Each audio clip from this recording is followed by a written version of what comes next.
그러니까 재개발 사업은요, 우리 동네 해주세요라고 하면 딱 하는 게 아니에요.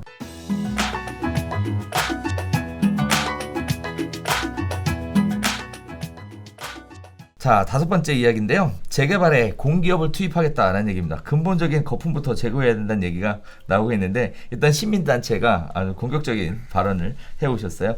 정부가 지난 6일 발표한 수도권 주택 공급 기반 강화 방안이 수익성 없는 재개발 사업에 공기업 투입을 해서 특혜를 제공하겠다는 거 아니냐? 라는 식의 이야기를 펼치고 있습니다.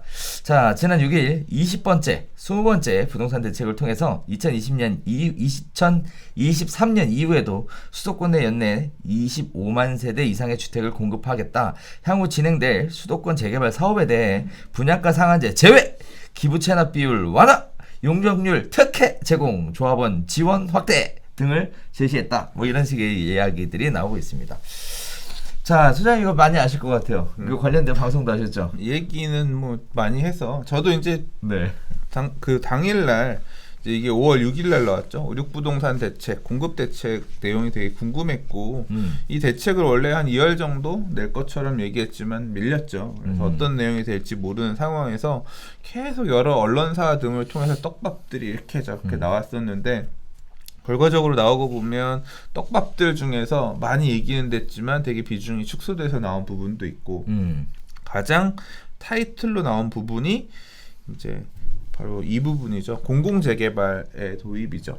정확하게 명칭은 지금 못 외우겠는데 별도의 지구를 만들어서, 다시 말해서 재개발 사업을 좀 촉진해주는, 그러니까 규제를 완화하고 종상향을 해주고 용적률을 높여주는 그런 별도의 지구를 지정하겠다. 이제 이거는 법률을 만들어야겠죠. 그래서 이제 거기가 어떻게 될 거냐. 재개발 사업을 그렇게 완화해서 해주는데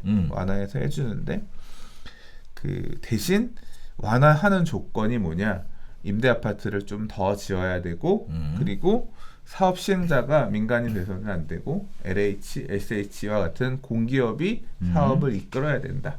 그리고 세입자들에 대한 보호 조치도 확실하게 해야 되고, 이 키를 공기업에게 이렇게 주면 사업도 되게 빨리 마무리하게끔 해주고 도와주고, 그리고 이제 조합원들이 혹시나 사업성 저하로 안 한다라고 할지 모르니까 우리가 뭐 조합원들한테 추가 부담금 확약 보장해줄게. 뭐 이제 이런 내용까지 붙여가지고 냈어요. 그래서 이게 지금 이 기사는 아마 경실련 쪽에서 거품 제거해야 된다. 뭐 이런 이제 그런 목소리를 냈던 부분의 시민단체 얘기인데, 아니 재개발 민간 사업 말 그대로 토지 등 소유자들이 재개발하는 사업에 추가 부담금 나오면 내게끔 해야지, 왜 공기업이 나서서 그걸 보장해주겠다고 하냐. 이거야말로 투기 주장 아니냐. 이제 그런 이제 비판을 하신 말씀이고요. 같은 사안인데 받아들이는 게 이 입장 차이에 따라서 이렇게 다른 거 보고 저도 깜짝 놀랐어요. 신기했어요. 이렇게도 볼 수 있구나. 한쪽에서는 이번에 발표한 내용이 그거 갖고는 하지 않을걸요. 예, 임대료 이렇게 다 뺏어가겠다고 하고 말로는 그렇게 혜택을 준 것처럼 얘기하지만 실제로는 이제 분양가 상한제 배제를 해준다 그랬잖아요. 그렇지만 허구의 분양보증 기준은 적용한다고 했으니까 실제로 비싸게 하지 못할 거고, 뭐 일반 분양 물량의 절반은 임대로 돌리라고 했는데 이런 것들 감안하면 별로 유인이 안 된다. 사업 추진 주체들은 별로 하겠다고 안 나설 거다. 이제 그런 우려를 내는 전문가분들의 목소리도 많이 있었거든요. 자, 뭐 제 의견은 그렇습니다. 이게 공급 대책의 얘기로 나왔지만 한편으로는 저는 이게 도시 재생 사업 막 이런 쪽으로 이제까지 그러니까 이 새 정부, 이제 새 정부도 아니라 3년이나 지났으니까 문재인 대통령이 이제 되시면서 그때 이제 내세웠던 도시 재생, 도시 정비 정책의 목소리는 뭐였냐면 전면 철거 방식의 정비 사업을 하지 않고 소규모, 그러니까 자율주택 정비 사업이나 가로주택 정비 사업이나 소규모 재건축, 그러니까 5,000제곱미터 이하의 굉장히 소규모 사업들로 활성화해서 정비 사업을 하겠다는 게 이제까지의 모양새였어요. 서울시 같은 경우는 2012년 뉴타운 재개발 출구 전략 이후에 사업이 안 가는 데들을 어떻게든 가게끔 이렇게 당근책을 제시해가면서 가게끔 만드는 게 포인트가 아니었고, 하기 싫어요? 해제. 하기 싫어요? 해제. 그랬죠. 설문해서 해제시키고 설문해서 해제시키고 그래서 실제로 어디도 해제됐습니다. 어디도 해제됐습니다라는 게 기사에서 많이 나왔거든요. 그게 자 5월 6일 이전까지 얘기예요. 근데 이 5월 6일 대책에서는 그 스탠스가 바뀐 겁니다. 서울시가 보유하고 있는 보유라는 표현이 좀 그러네요.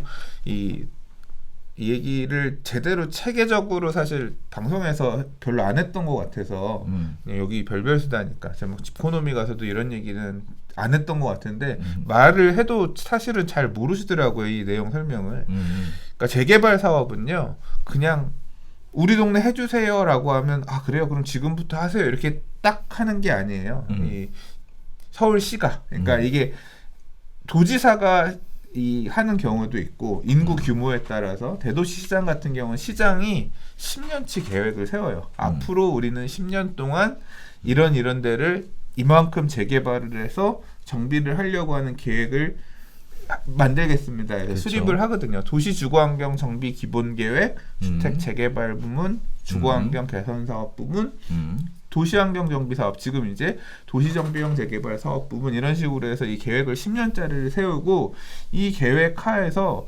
사업을 추진할 것들은 추진하고 사업이 끝나면 빼고 다시 할 일들은 집어넣고 그러니까 이게 5년 단위로 다시 검토들을 해가지고 만들거든요.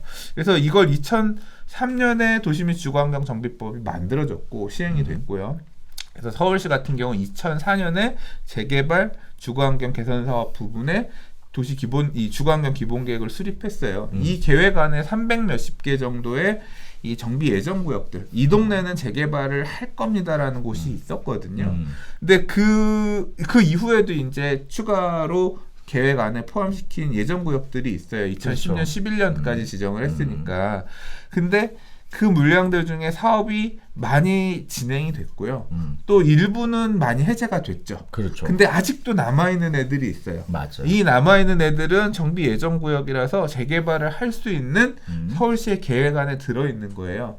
이게 서울시의 이제까지의 스탠스였다라고 하면 야 니들도 해제하자 이렇게 됐어야 되는데 이걸 생각해보니까 자꾸 주택 공급이 부족하다라고 하는데 맨날 두들겨 맞죠.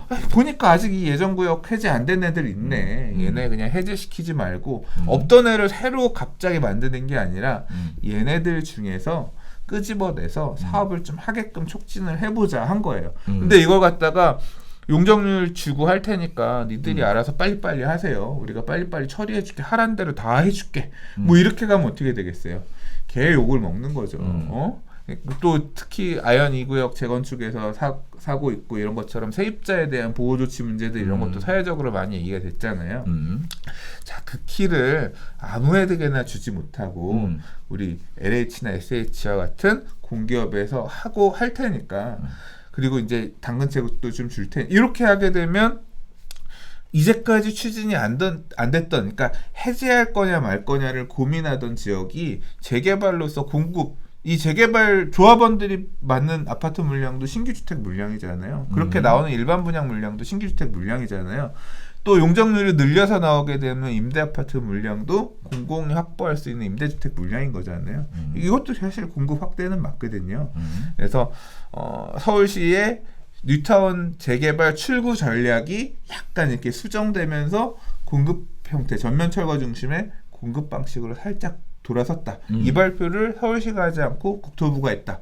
국토부는 이제까지 전면 철거 중심의 정비 사업을 지양 잘 안 한다고 했는데 이 트렌드도 살짝 바뀐 거죠. 그래서 이번 대책은 그런 측면에서 볼 때 약간 의미가 있어요. 이게 긍정적으로 잘 작동을 하면 기존에 해제됐던 재개발 구역도 다시 한번 조금 검토해 볼 수 있는 그런 상황이거든요. 예측은 안 되죠. 왜냐하면 여전히 갈등 요소는 많거든요. 이 재개발 사업을 반대해서 이제까지 사업이 추진이 안 됐던 곳들은 사업성이 부족해서 안 됐던 부분도 있지만 그렇죠. 하기 싫은 사람들도 있거든요. 야 우리 동네 왜 재개발하냐. 그냥 나는 여기 빌라 짓고 살래. 나는 또는 나 여기 월세 받는 건물주 조물주 밑에 조물주 위에 건물주에 아무튼 난 그런 분들 같은 경우는 옛날에도 그냥 일반 재개발도 반대했는데 임대 아파트 가득 낀 재개발은 난 더 싫어하면서 갈등 요소는 여전히 남아 있긴 해요. 그래서 그러나 이 중에서도 일부는 아마 되긴 될 거예요. 실제로 서울시가 또는 국토부가 이 대책을 내놓으면서 사전에 어느 정도 다 얘기된 데가 있었겠죠. 뭐 올해 안에 500세대 정도 지정하겠다 이런 얘기 벌써 나온 거 보면 물밑에서 추진 주체들이랑 어느 정도 얘기가 끝난 곳들이 있을 겁니다. 그리고 계속 얘기하고 있는 곳들도 있을 거고. 왜냐하면 지금 집값들이 올라 버리니까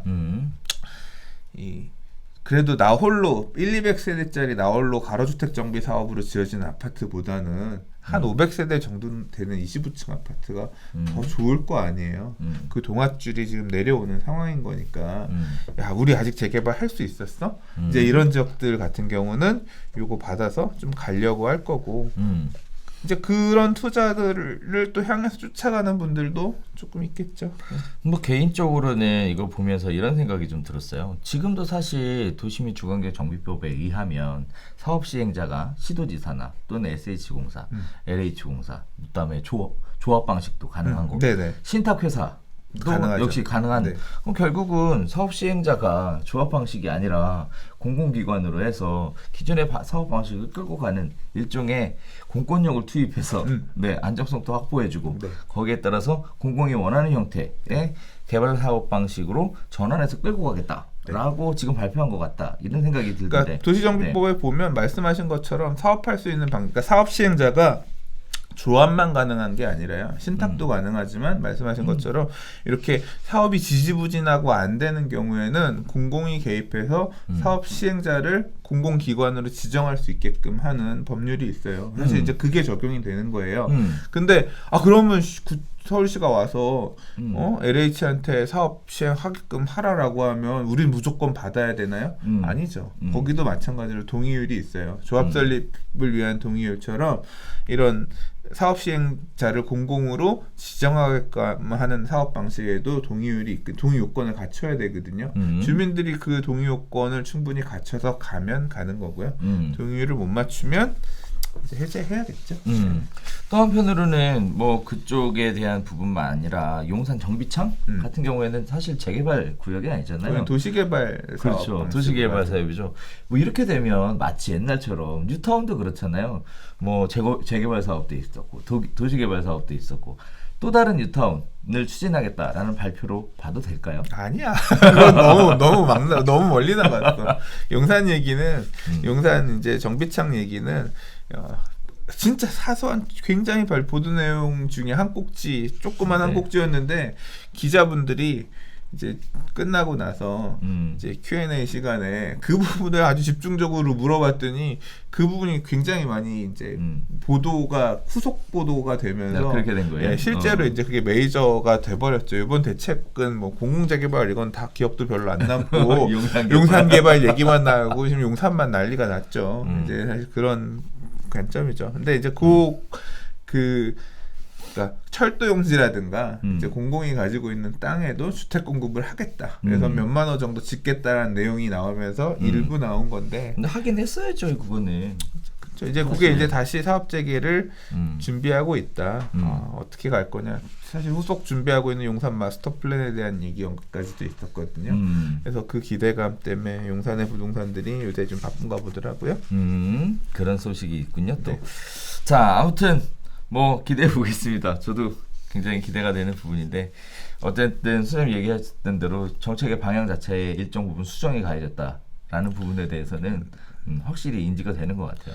되는데 앞으로 어떻게 갈지는 몰라요. 일단 왜냐하면 발표에서도 102개 정도만 일단 딱 선을 그었고 앞으로 더 추가 지정하려면 사실 지금 정비 계획이 없던, 그러니까 기본 계획이 없던 이런 곳들을 다시 이제 공격적으로 지정을 해야 되는 건데 기존에 해제하려고 했다가 그냥 해제하지 않고 여기를 그냥 재개발로 일단 풀어내주겠다랑 앞으로는 정비 예정 구역들을 많이 지정해 가면서 앞으로는 재개발 구역을 공공재개발 구역을 많이 지정해 가면서 아파트를 짓겠습니다는 좀 다른 각도의 문제거든요.